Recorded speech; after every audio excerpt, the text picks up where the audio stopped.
Hello, my name is Arlene Scott. I'm the Elementary English Language Arts Consultant for the Lester B. Pearson School Board. The following video is on running records. Running records are a reading assessment tool used to help you assess a student's oral reading proficiency. They will give you a record of errors or miscues that readers make as they are reading. Running records help us to evaluate the difficulty of a text. They tell us if the level is too difficult for a student. They help guide our teaching. They tell us what students know and what they don't know. This information helps us to plan appropriate reading strategies. They help us monitor the progress of the reader. Running records collected over time provide a progress record from the early stages of reading to the student being a skilled independent reader. Finally, they help us group students together with other children who have similar needs. In this video, you will learn about the material needed to do a running record, the conventions used to code it, the procedure to follow, and how to determine a student's instructional reading level. At the Lester B. Pearson School Board, we use the PM Benchmark Reading Assessment Resource. Included with the kit, you will find 46 texts, one fiction for every PM level 1 to 14, and one fiction and one nonfiction text for levels 15 to 30. There is a student record for each text. Page 1 is a summary page with recommendations for future development. Pages 2 and 3 contain the text and behaviors observed. Page 4 has the retelling indicators and the comprehension questions. As well, you will find a teacher's resource book and a CD containing printable record forms. Running records use a series of conventions for coding. It is important that running records be recorded carefully and with consistent symbols so that the records can be reliably compared. For accurate reading, a check mark is recorded for every word read accurately. As students become better readers, you may find they read too quickly for you to do this. It is okay not to mark anything above the word, just remember to be consistent. In this example, the student read, "The boy walked slowly down the hall." Every word was read correctly. When a student's reading deviates from the text, the reader's attempt is recorded above the accurate word on a line. This is called a substitution. In this example, the student says, "The boy walked slowly down the hill," rather than the word hall. The word hill is recorded above the word hall. Sometimes a student is aware that they have made an error and they correct themselves. We call this a self-correction. The error is recorded above the accurate word, and then the symbol SC is recorded beside the error. Here the student read, "The boy walked slowly down the hill, hall." A rerun or repeat is when a student repeats a word. If the student only repeats a word, indicate the repeat by recording the letter R next to the word. If they repeat multiple words or phrases, draw a line with an arrow back to the beginning of the first word that was repeated. When a word or phrase is repeated more than once, the number of repetitions can be noted after the R, for example, R2. Here the student read the sentence as, "The boy walked slowly down the hall." You can see the line and arrow going from the word slowly back to the word walked. The R indicates the repetition. A rerun with a self-correction is when a reader repeats and then self-corrects. SC is recorded after the R. In this example, the student read, "The boy walked slowly down the hill, hall." An omission is when a reader omits a word completely. A dash is recorded on the line above the omitted word in the text. In the example, the student read, "The boy walked down the hall." The word slowly was omitted, so a dash is made above the word. Opposite to omission is an insertion. Readers sometimes insert words that are not in the text.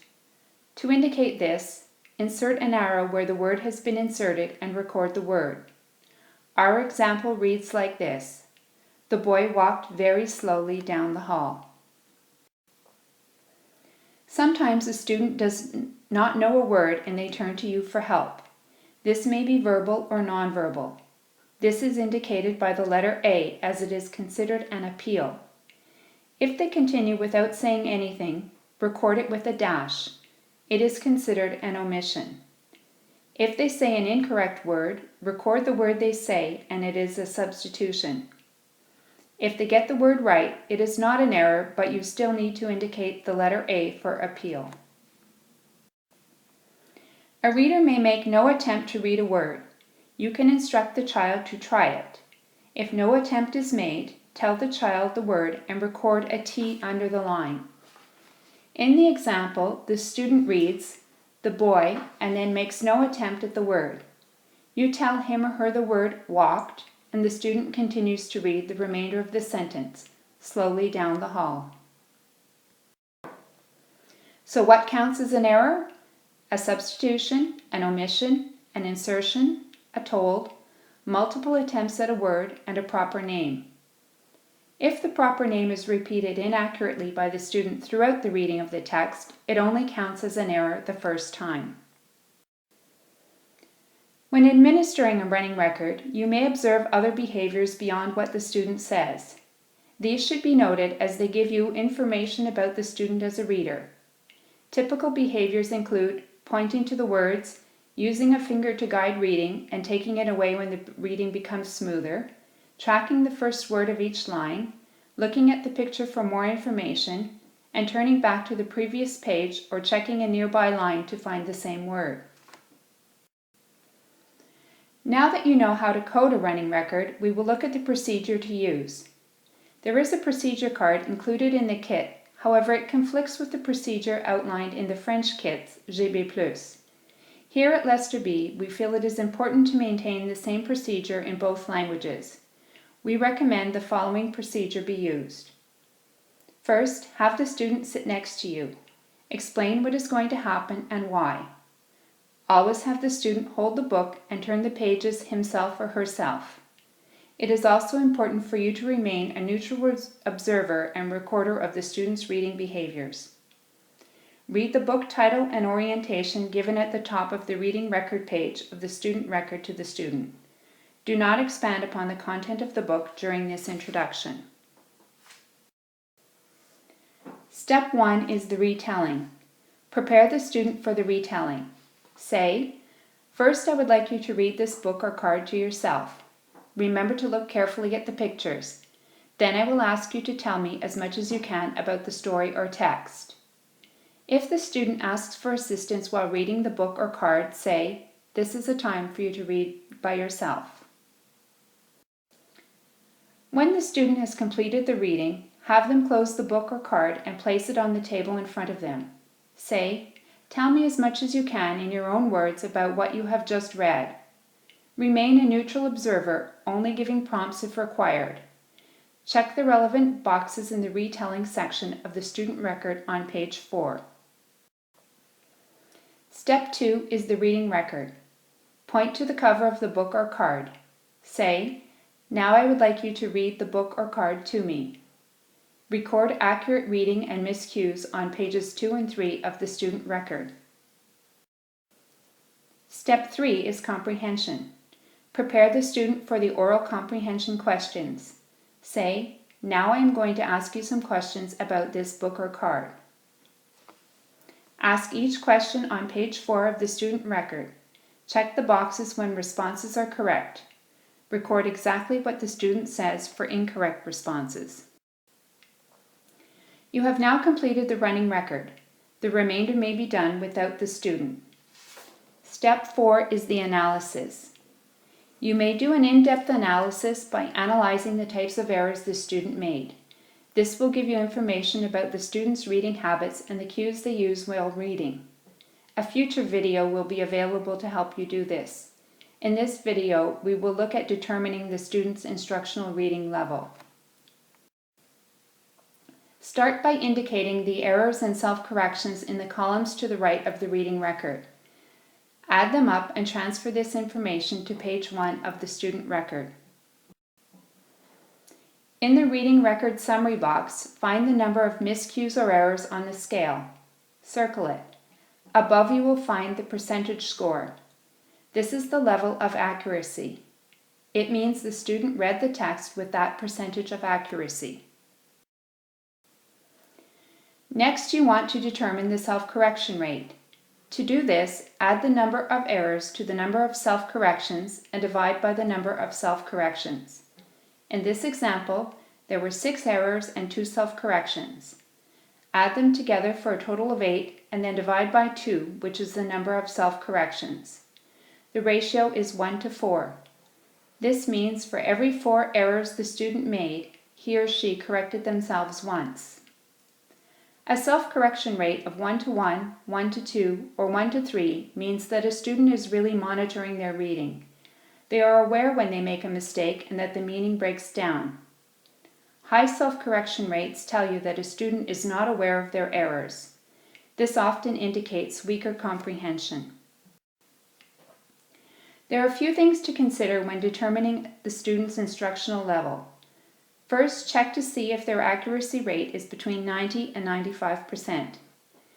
If it is above 95%, the text is considered to be at their independent level. This means they can read the text successfully. If it is below 90%, the text is too difficult. When a text is at the student's instructional level, it means that the student can read most of the text successfully. However, there are a few challenges. They are able to overcome these challenges when working in small groups with teacher support. Second, it is essential to establish the level at which the student reads competently for meaning. Each text contains 4 to 8 questions. Some are literal, some are inferential, some are applied knowledge, and some are vocabulary related.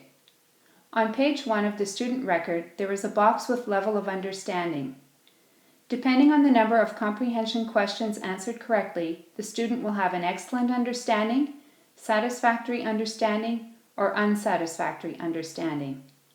If the student has a satisfactory understanding and their accuracy rate is in the instructional level, then that is truly their instructional level. If a student reads with a high level of accuracy, yet their comprehension is at an unsatisfactory level of understanding, then you need to reassess them at a level below. Again, if the level of understanding is not satisfactory, keep lowering the level until you find a level where their understanding is satisfactory. This is their instructional reading level. That is a quick course in running records. You may refer to the PM Benchmark Teacher's Resource Book for recommendations for future development. These are found on pages 32 to 39. For answers to any questions you may have about running records, please contact me by telephone at 514-422-3000, extension 3289, or by email at ascott@lbpsb.qc.ca.